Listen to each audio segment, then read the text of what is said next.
Hey everyone, happy Facebook Live. It has been a while since I've been on here. Wanted to jump on during halftime of the Razorback basketball game versus Furman. I've been watching it myself. Been watching some high flying dunks. Trevin Bazille had that nice alley oop. That was pretty awesome. So hopefully we can pull off the victory. I know Furman's shooting some pretty incredible 3-point percentage, but Razorbacks still in the lead, so that's good to see. All right. So while we're in the middle of halftime, wanted to do a breakdown of this weekend weather system. And, a lot of times when we're looking at these systems from a long ways out, there's a lot of uncertainty. And, we say that on the air. We mention the uncertainty, but you might be wondering, well, why is there uncertainty? And what's the reason for the uncertainty? And why are meteorologists, including myself, so hesitant to say this is what's going to happen over the weekend? Yes, we could say this is the potential. This is what could happen. How about this? Some sleds at Nelson's Hardware and Supplies. Let's not get ahead of ourselves because we're not saying for sure it's going to snow. There is uncertainty. I do think there's a system coming in, and whether we see snow or severe weather or storms, we'll likely see one of the two or maybe both. And Russ says, woo pig. And woo pig is right. And you might be noticing I've got the beard on and it's December 4th. So management said that we can keep it until the end of December. So very, very cool with that. Anyways, let's get to it. Let's dive into it and show you what we're talking about. So in order to understand where this system is coming from, we're going to look at, this is way off the coast of United States. So keep in mind, we're looking at a system that's not anywhere close to us. And we're trying to predict within a few tens of a mile.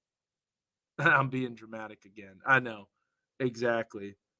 Someone was talking some scrap today, and ain't nobody got time for that, in my opinion. And I know we're not right all the time. I'll be the first to admit that. But anyways, here's the system that's coming in. And what I'm going to do is I'm going to show you how far away this system is. So first of all, let's go back to the United States. And this is the global water vapor image.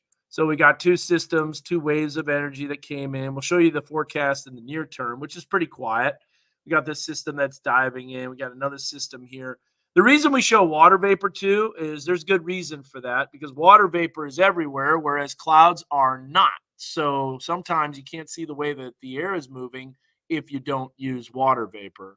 But water vapor is everywhere, and that's how you know when the system comes in and where it's headed and with the current, the motion of the storm. So anyways, here's the big dip in the jet stream.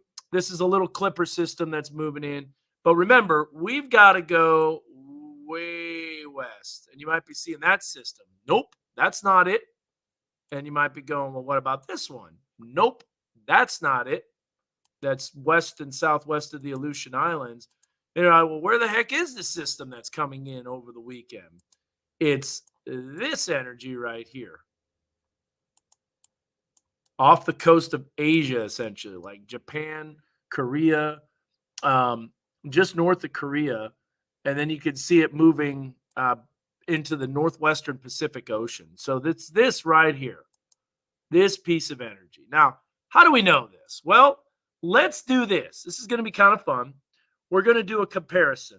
All right. This is going to be a side by side of what we can expect with this system. So we're going to take a look at, first of all, let me go back here real quick. And we're going to advance this. All right. So we've got what's called vorticity. So first of all, what you're going to see is I'm going to show you two of the long-range models, the European model, the GFS model. The European's going to be on the left, and the GFS is going to be on the right. And you can't really do this with anything else. So we're going to do kind of like a little side-by-side comparison. So the energy that we're looking for is right here. It's this system right here. So let's watch this. So here's what we do. A split screen. So we've got the European on the left, the GFS on the right.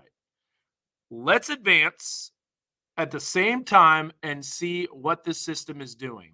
Now, I might be bouncing back and forth to different computer screens, but first of all, this is the energy that we're watching. So First step in the storm system moving east. There we go. Now, let's see what happens. So the European model has this energy to the north, and then you can see the GFS really doesn't have as much energy. Well, the GFS has a little bit too much energy, so it's kind of already kind of loaded. We'll see. Now, this might be an updated 18Z that just came in, but let's see how this evolves. So we'll step forward a little bit more. Now we've got very similar look. We got a system that's just southwest. We got this big low that's west of Anchorage. The GFS has that as well. And then we got this system that's off the coast of the United States. So this is Wednesday. Now, let's advance it a little bit more. What we're watching, by the way, with the European model is this little piece of energy right here. Now, notice south of Anchorage, that system is there. But if I go to the GFS model and we take a look here, that system isn't there. So it doesn't show. It already has the system too fast to the east. So that's one thing. Now, what we'll do is we're going to go back to, see if I can do this. Yep, I can. With both cursors. That's pretty cool. Now, the cursor disappeared on the other one. Now let's advance it again. Here we go. So we're advancing. Now we've got some energy that's still diving into Portland. See this right here? And this is a pretty intense low. So this low west of Portland is diving southeast. Whereas the GFS, if we go to that, on the right-hand side, it's already got the energy that's moving onshore. So that's two things. The GFS is too fast, according to the European. It's brought this system in a lot faster into the Pacific Northwest. So what does that tell you? That tells you it's going to be moving in a little bit quicker. So let's advance it again. So now we've got clearly a system that's moving in on the European model. And you'll notice that it still has a lot of energy to the west of the trough. Whereas the GFS, it shows this system that's north of the Four Corners region, but it's almost done digging. So it's already starting to eject. Now, this is Friday, 2 p.m. So we've got this hanging back a little bit. This is already ejecting. So the European is slower, and that makes sense with the solution that we see. Let's step forward again. Okay, now look at what happens. This is where the differences in the forecast lie. This is the meat and potatoes. This is the main course of the forecast, and this is what you want to know about. What's the deal with the European model showing all this precipitation in the winter form variety? Well, the system was still digging, and now it is starting to intensify. And look at the energy. The energy is west of Dallas, south of Lubbock, and south of Amarillo, whereas the GFS, that energy is focused in Kansas City. So there is a big difference, as you can see, as to where the focus of the energy is. Now, this is already becoming an enclosed wave, essentially, with the GFS, and the European, it's not. So let's step forward now a little bit more. Now we've got Sunday at noon with the European showing a big low, but the GFS is already kicking this out.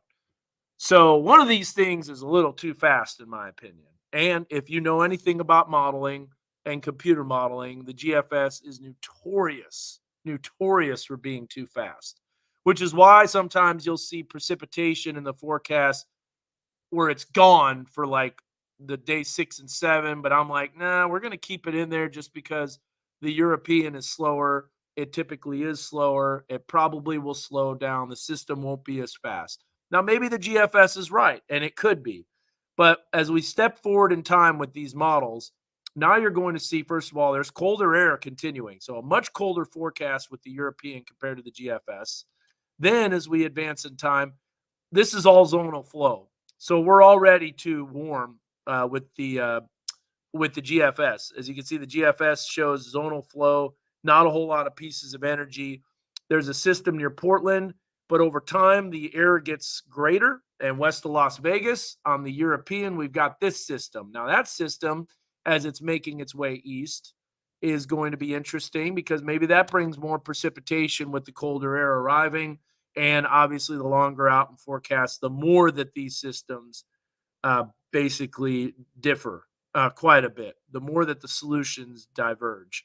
So there's to the east of Denver, you can see that system, and west of Denver, there's not a lot of energy. Now, let's take a look at what that does for precipitation. On the left, you have the European. On the right, you have the GFS. Step forward in time. Now, I think there's going to be severe weather potential, and we'll get into that a little bit more in just a bit.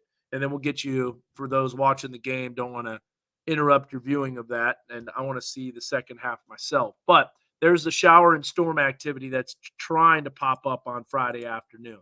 Instability has been on the increase, and it's going to be something that we have to watch. But remember that GFS is already starting to eject the low, and that's too fast. So while this is showing snow already, the European is just beginning to show it in southeastern Colorado. Now, if you're making some comments, I'll get to those in just a bit because I'm looking at these two screens and I have the comments on a different screen and I'm not able to see that. Now we've got a very intense surface low that's firing up southwest of St. Louis, basically right over Springfield. But where is the European surface low? It's developing, but remember, it's slower, so it's going to take longer to develop. Now we see thunderstorms overnight Saturday into Sunday, which is why you might be seeing some differing forecasts in terms of warm temperatures for Saturday, because I don't think it gets cold Saturday morning until Saturday afternoon when this front comes through. Then, as we step in time, now we got a totally different solution with the European showing rain and thunderstorms. But here's that low that's coming in. It's producing precipitation out in the Texas Panhandle, whereas this one doesn't show anything, and it's got the winter weather already clipping southwest Missouri as well as northwest Arkansas. Now, that's Saturday. So both models are showing at least some potential for winter weather. Then watch what happens. Now, this is where things get interesting with the European. A big system organizing, a surface low tracking to our southwest. This is a favorable track for some winter precipitation. The cold air starts wrapping around. At this point on the GFS, it's not even a system anymore.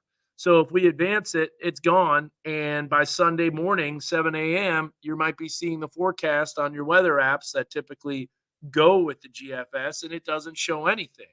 Whereas on this model, on the European, 7 a.m., it's showing snow coming down and a wintry mix.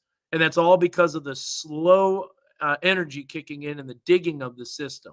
But it all depends on when it digs and if it digs, because those two solutions are clearly opposite ends of the spectrum. So that's kind of a breakdown of all of that. And I hope that helps you out. And I hope that helps you understand what's going on. Interesting evening, interesting model. So we're geeking out a little bit. Yeah, we are. We're geeking out a little bit, but I kind of want to show you. The land is called Europe, and Netherlands live there. Yeah. Oh, yeah. Neanderthals. Neanderthal. All right. Let's see here. All right. Let's see what else we got. All right. So let's look at something else here. This is another graphic that I wanted to show you. So this is what I think is going to happen.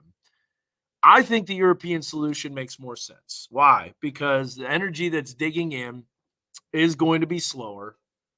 I personally think it will. The GFS is notoriously too fast. Now, when we start getting to Wednesday or Thursday, I bet you the model starts slowing down a little bit. And I think we're going to have a better idea. But I do believe that severe weather potential is going to be a very big concern. This is a lot of energy. This is a strong system. And I think Southeast Oklahoma will get more included in this risk. And I think central and southern Arkansas really needs to watch it. So if you live in Little Rock or Hot Springs Village, this is the kind of system that can sneak up on you. There's even the potential for some storms and severe weather if the instability makes a return to the north in northwest Arkansas. Now, that's not as much, but there is an overlap, and so we'll be watching it, and it all depends on that instability when it's coming. And in fact, we can show you this, that it is increasing and it continues to be on the increase. So if we look at what's called the EHI. This is the Energy Helicity Index. This is basically the amount of spin in the atmosphere and the amount of instability. So instability and shear. Those are the two combinations. Obviously, nothing happening all day Friday until Friday night. Now that data is going to start loading here pretty soon. We'll see what it shows. Yeah, there we go. See, look at how fast that returns. So really overnight, see, it's just starting to load. So Friday evening, there's the instability and the shear that's trying to return. There will be a brief window of opportunity for Northwest Arkansas. It's a little bit of a greater window in the River Valley, and then the system shifts to the south. Now, we're still 6 days out. You know, it's Monday now. This is for Friday night. Well, five and a half days, if you will. But we're still a little ways out, and for that to show that much instability is pretty impressive. Now, the GFS, we already saw how fast it was. And it's like, why even look at the cape on it? Let's see what it shows. I've been feeling like it's going to snow. Well, we'll see. And you know, your your bones, your body will probably give you a better idea what the weather is going to be besides all these computer models. So I just wanted to show you again the difficulty in forecasting this. We got to go all the way just to the east of Japan and Korea in order to see where these storms are coming from. And so there's a lot of things that could happen over time. Okay, so here's the instability for the GFS, which, by the way, is typically 2 underdone, but that shows a little more.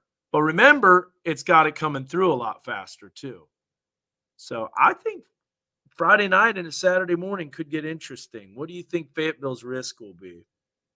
I bet you we're slight. I bet you we get to a slight risk, probably marginal in parts of Northwest Arkansas, probably south of the Bobby Hopper Tunnel, slight, and maybe even enhanced Northeast Texas. There's a lot of jet stream energy. This system means business, and I'll show you it here. You can see it. So here's a look at the jet stream energy. Big dip in the jet stream. Look at that. Massive dip. So, Kevin, if you watched anything with the forecast, which we just went over the different scenarios, if it's the GFS, no, you don't see any snow. We don't even see barely any snow in Northwest Arkansas. If it's the European model, you might see some early Sunday morning. We are going to be traveling to Tulsa with hundreds to watch Hogs play OU. I know that's a big game.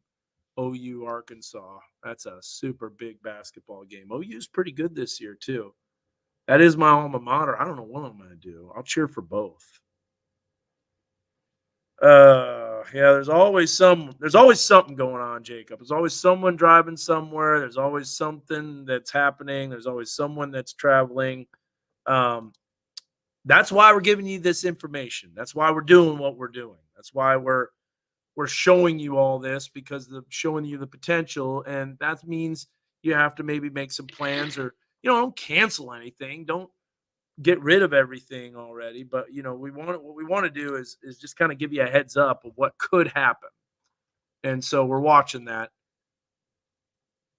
because let's face it, you want to know where you're going to be if there's severe weather, and you got to have the source of warnings that come out if you're on the road or if you're driving or whatever. So Jessica, what's better is the European, hands down. The GFS will get it right every now and then, but it really is a much better forecast. And I know that might make some people angry because it's European instead of American, but it just is. I have to drive to work. Everyone else talking about where they're going. See, you're driving to work too. Yeah, you're going to be encountering that. So let's give you the 2-day forecast. There's not much going on. It will get breezy tomorrow, so be aware of that. No precipitation, though. But we do have some windy conditions that are coming our way. So GFS has been terrible all year. It really has, Josh. I wasn't gonna I was kind of candy coating it a little bit. Speaking of candy, I still have some from Halloween. But uh Chandra, the European model is showing severe weather followed by winter weather Saturday night into Sunday morning. And it shows potential for some substantial snowfall if that cold air wraps around. I don't know if I'm buying that exactly, that we get substantial snow. I think it's a little overboard, but the system is strong enough that we'll need to watch. Now, Dylan and you in Newton County and McDonald County, I think you have a better chance of seeing snow just because that cold front will come in a little bit quicker. Halloween candy. Make room for Christmas candy. I'm trying to eat it all here. I still have a bag of candy here. So we're trying to get rid of it slowly but surely. Just in case you're hopping on, I'll show you the European model in just a second. But there's a look at the satellite radar. There's the front that's coming in for tomorrow. It's going to pick up the winds. Now, there's that little system that zips in. It's kind of like a little clipper system. It stays to the north of us, so you don't really have to worry about that. Here's a look at the 2-day forecast timeline. Really, Leah? First week in December for snow. I'll have to look at that because I've got the Farmer's Almanac. And a lot of times people say, oh, the Farmer's Almanac said this, but it's just really hearsay. It really didn't. But it'll be interesting to look at to see if it did say that. You know, a horoscope is right every now and then, too. So, I mean, anytime you're predicting a year out in advance on a weekly basis, there's no way that you can be 100% accurate. There's just absolutely no way.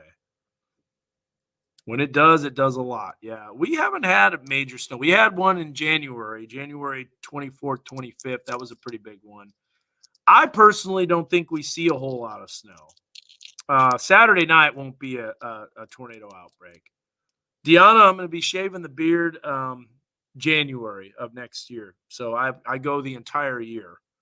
I might be trimming it up a little bit, getting rid of some of these grays, but my wife loves it. So she's like, keep it. And hopefully we can keep it even longer, but I don't think we'll be able to. So anyways, there's the 2-day forecast timeline. Let me get my bearded face off of there. 56, 2 o'clock in the afternoon for Wednesday. So it's going to be a nice day Wednesday. It does get breezy tomorrow. Just a heads up. Be ready for that. I'm sure that game is way into the second half. But there's a look at the wind. Watch the wind northwest at 11, but it starts picking up as that front comes through. And so we've got some pretty gusty winds, leaves flying everywhere. And then you can see Wednesday morning that system is out of here, but it gets pretty cold. We'll be well below freezing, so be aware of that as temperatures drop way down. And then for Wednesday afternoon, it gets okay. It does get windy on Thursday and Friday, and then Friday we have that potential for severe weather. So we'll be watching that. So here's your high temperatures, lower to middle 50s. Now, the farther north you are, the colder it is. All right. Well, I think that about does it. Oh, yeah, the European model. Those that are just watching. I'm from the California desert. That's why it's a lot for me. I believe that. So someone asked about the European. All right, Shannon, this is what the European shows. We'll do a quick run through of this. But I urge you to watch the replay because it is kind of interesting. We did a step-by-step on the two different computer models side by side. So there's a look at the energy that's moving in. There's the rain. Now there's the colder weather that starts filtering in. The cold conveyor belt takes over. I know some of you might be saying, oh, it's been way too warm. There's no way it's going to stick. Well, that's not exactly entirely true. November 30th of 2006, there was a big snowstorm that hit, and we had a lot of snow, and it was 70 degrees a couple of days before. If it snows heavy enough, or if it precipitates heavy enough, sleet, freezing rain to snow, it is going to stick. It might take a little bit longer, and we get a little more melting and compacting before it does stick, but it can cool off the road temperatures, and it can stick. So it does. I'm not saying that's going to happen. But there's the European, and this is a substantial snowstorm according to the European. Now we'll wait and see what happens 12 hours later as the model probably totally takes it out. I want to show you one more thing here. I'll load up what's called a let me go to models here. I'm going to load up what's called a, hold on just a second. I'm going to load up what's called a model trend. So you see me show these before. I got to go to the 12Z, and we're going to go to 120 hours. And actually got to go a little longer than that. So there's the snow. Let's get to the meat of this snowstorm potential, which is going to be 144 hours out from now. Now let's do 140. Yeah, we got to do 144. So we're doing 12Z, and I'm going to zoom in a little bit. All right, so we'll go south central. Okay. Actually, I'm going to have to zoom out a little bit more. I'm doing this behind the scenes. You'll see it in just a second. I'm going to bring it up for you. And we're going to go to a model trend loop. And I got to go a little wider. Regional, south central. There we go. I'm just going to do national. I think you can see it better national. Okay. Let me share this with you real quick. Whoops, that's not what I want. Window share. Okay. Yep. So you're seeing that. So what we're going to take a look at here is what's called pivotal weather, and I'm sure many of you have seen this. Many of you have looked at this, but this is a computer model site that I like. What it does is it does model trends. So this is 12Z Sunday. So this is 6 a.m. Sunday morning.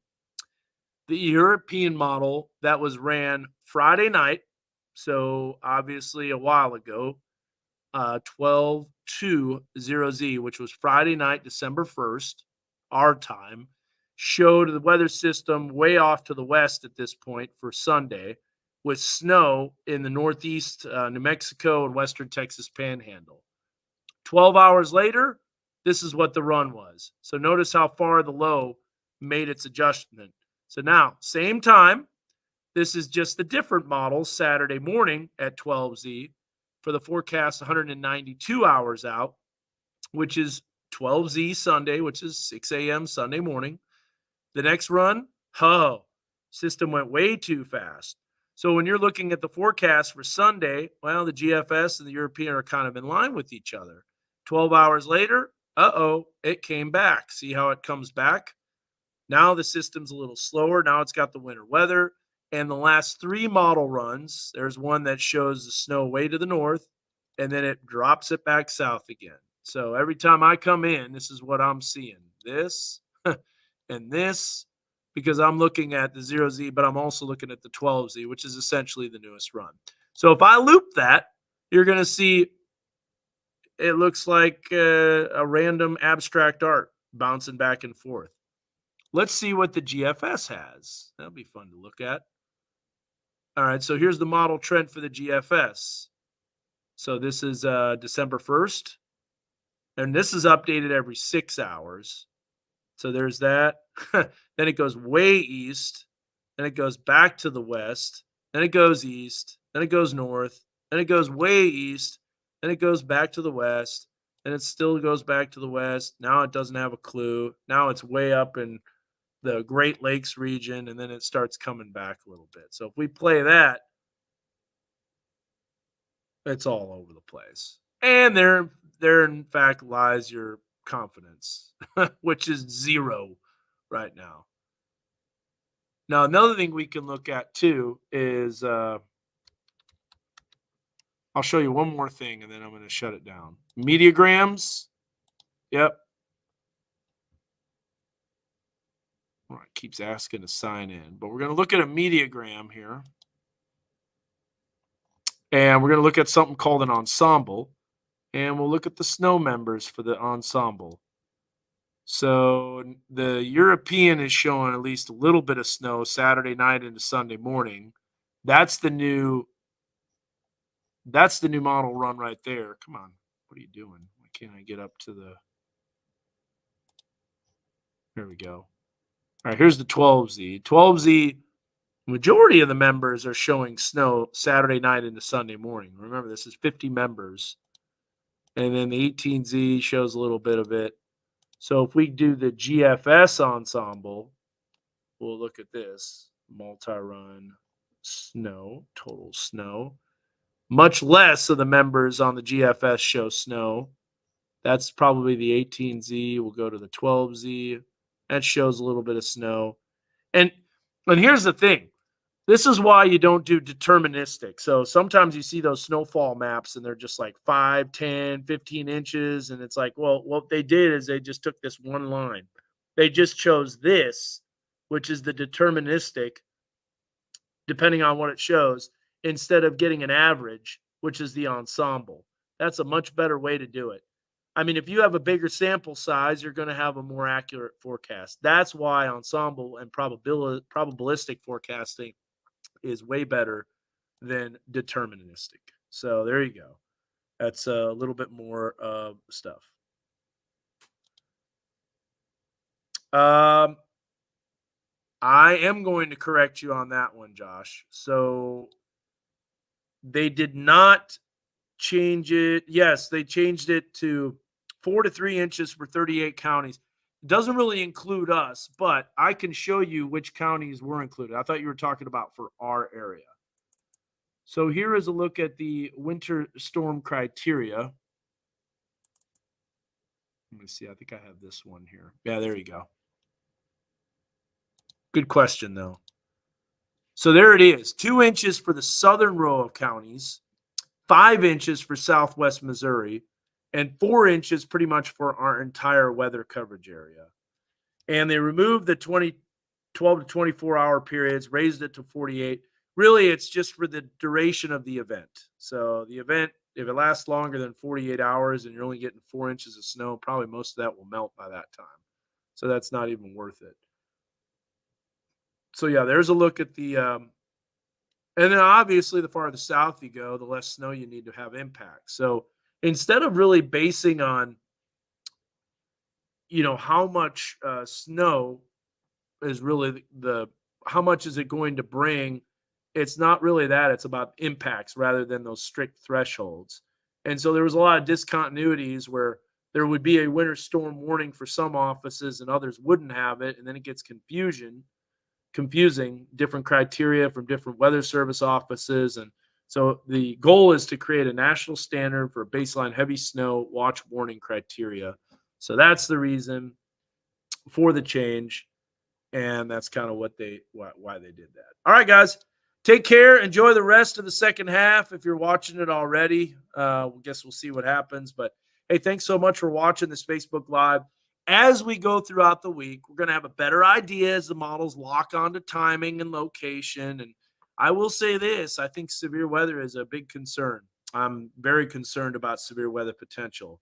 Not necessarily focused here in like Northwest Arkansas, but folks in the River Valley, the southern Ouachitas, southern Lafleur County, Scott County do need to watch this system because the farther south you go, the more instability could return.